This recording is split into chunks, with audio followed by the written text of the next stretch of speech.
The Adventure of the German Student. On a stormy night, in the tempestuous times of the French Revolution, a young German was returning to his lodgings at a late hour across the old part of Paris.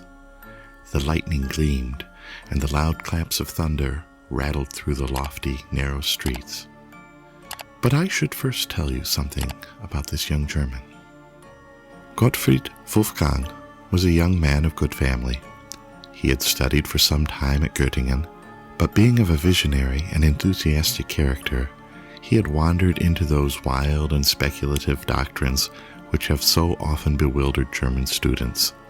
His secluded life, his intense application, and the singular nature of his studies had an effect on both mind and body. His health was impaired, his imagination diseased. He had been indulging in fanciful speculations on spiritual essences until, like Swedenborg, he had an ideal world of his own around him.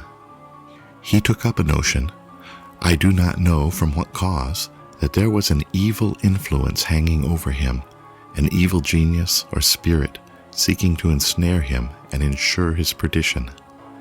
Such an idea, working on his melancholy temperament, produced the most gloomy effects. He became haggard and desponding. His friends discovered the mental malady preying upon him, and determined that the best cure was a change of scene. He was sent, therefore, to finish his studies amidst the splendors and gaieties of Paris. Wolfgang arrived at Paris at the breaking out of the Revolution. The popular delirium at first caught his enthusiastic mind, and he was captivated by the political and philosophical theories of the day. But the scenes of blood which followed shocked his sensitive nature, disgusted him with society and the world, and made him more than ever a recluse. He shut himself up in a solitary apartment in the Pays Latin, the quarter of the students. There, in a gloomy street not far from the monastic walls of the Sorbonne, he pursued his favorite speculations. Sometimes he spent hours together in the great libraries of Paris, those catacombs of departed authors, rummaging among their hoards of dusty and obsolete works in his quest of food for his unhealthy appetite. He was, in a manner, a literary ghoul, feeding in the charnel house of decayed literature. Wolfgang, though solitary and recluse, was of an ardent temperament, but for a time it operated merely upon his imagination. He was too shy and ignorant of the world to make any advances to the fair, but he was a passionate admirer of female beauty, and in his lonely chamber would often lose himself in reveries on forms and faces which he had seen, and his fancy would deck out images of loveliness far surpassing the reality. While his mind was in this excited and sublimated state, a dream produced an extraordinary effect upon him. It was of a female face of transcendent beauty. So strong was the impression made that he dreamt of it again and again. It haunted his thoughts by day, his slumbers by night. In fine, he became passionately enamored of this shadow of a dream. This lasted so long that it became one of those fixed ideas which haunt the minds of melancholy men, and are at times mistaken for madness. Such was Gottfried Wolfgang, and such his situation at the time I mentioned. He was returning home late one stormy night through some of the old and gloomy streets of the Marais, the ancient part of Paris. The loud claps of thunder rattled among the high houses of the narrow streets. He came to the Place de Grève, the square where public executions are performed. The lightning quivered about the pinnacles of the ancient Hôtel de Ville, and shed flickering gleams over the open space in front. As Wolfgang was crossing the square, he shrank back with horror at finding himself close by the guillotine. It was the height of the Reign of Terror when this dreadful instrument of death stood ever ready, and its scaffold was continually running with the blood of the virtuous and the brave. It had that very day been actively employed in the work of carnage, and there it stood in grim array amidst a silent and sleeping city, waiting for fresh victims.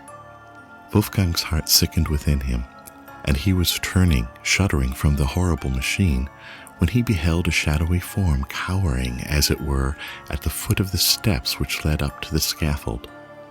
A succession of vivid flashes of lightning revealed it more distinctly. It was a female figure, dressed in black. She was seated on one of the lower steps of the scaffold, leaning forward, her face hid in her lap, and her long, disheveled tresses hanging to the ground, streaming with the rain which fell in torrents. Wolfgang paused. There was something awful in this solitary monument of woe. The female had the appearance of being above the common order.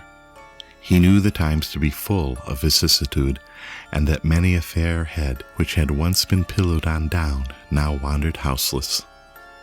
Perhaps this was some poor mourner whom the dreadful axe had rendered desolate, and who sat here, heartbroken, on the strand of existence from which all that was dear to her had been launched into eternity. He approached and addressed her in the accents of sympathy. She raised her head and gazed wildly at him. What was his astonishment at beholding, by the bright glare of the lightning, the very face which had haunted him in his dreams. It was pale and disconsolate, but ravishingly beautiful. Trembling with violent and conflicting emotions, Wolfgang again accosted her.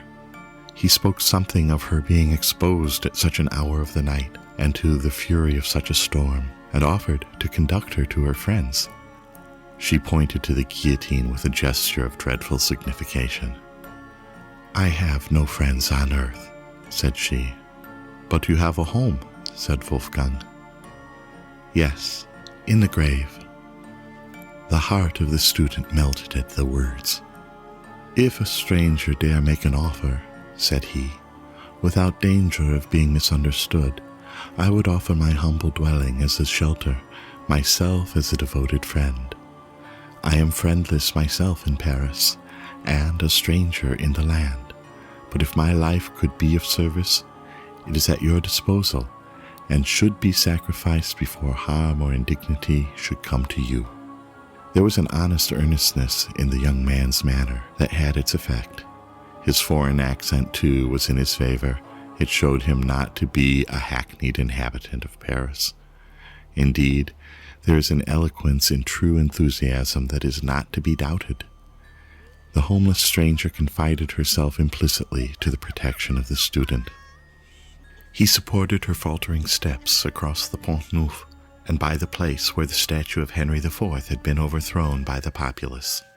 The storm had abated, and the thunder rumbled at a distance. All Paris was quiet. That great volcano of human passion slumbered for a while to gather fresh strength for the next day's eruption.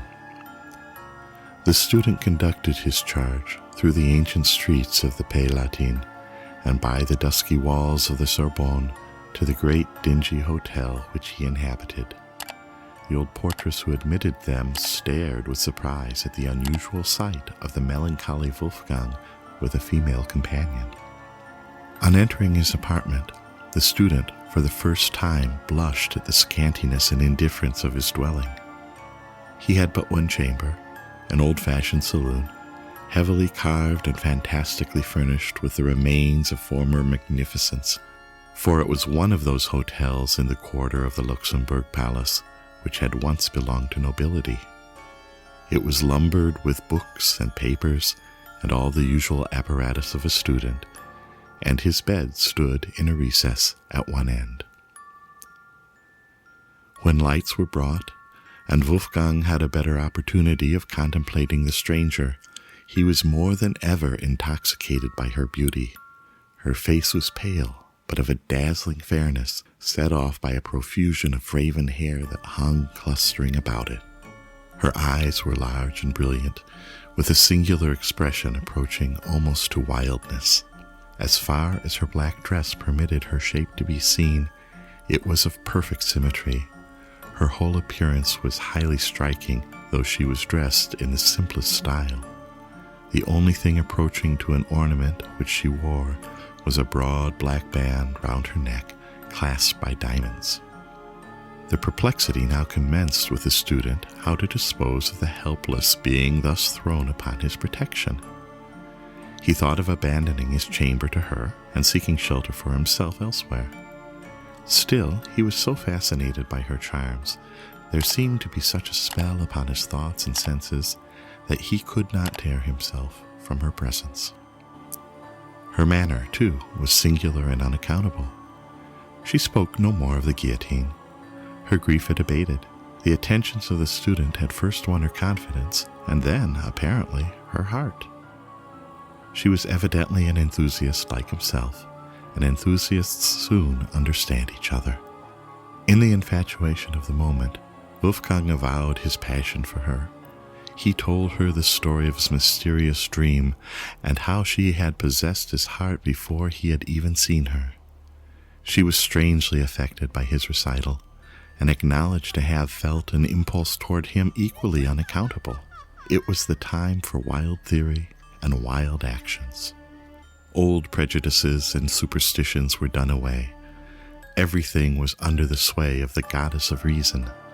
Among other rubbish of the old times, the forms and ceremonies of marriage began to be considered superfluous bonds for honorable minds. Social compacts were the vogue. Wolfgang was too much of a theorist not to be tainted by the liberal doctrines of the day.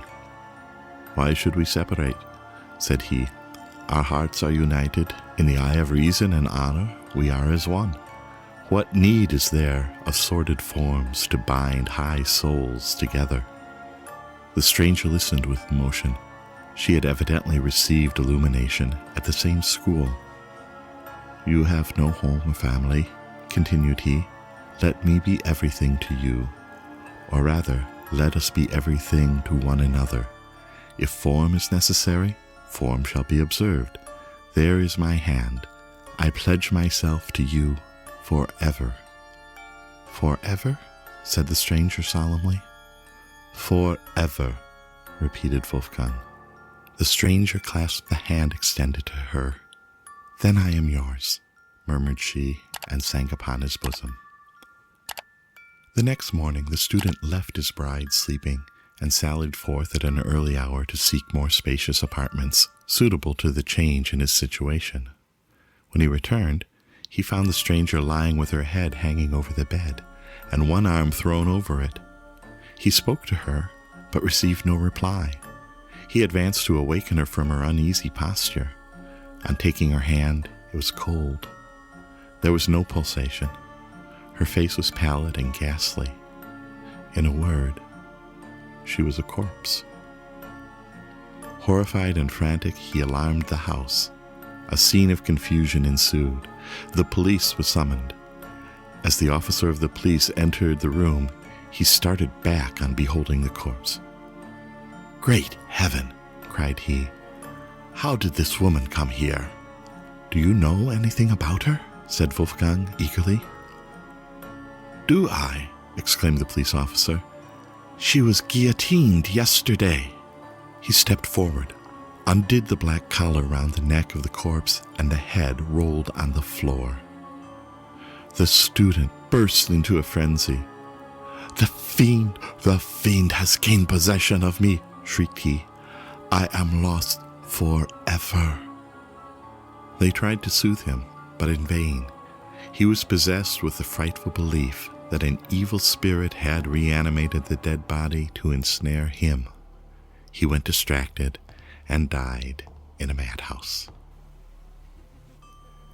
End of The Adventure of the German Student by Washington Irving.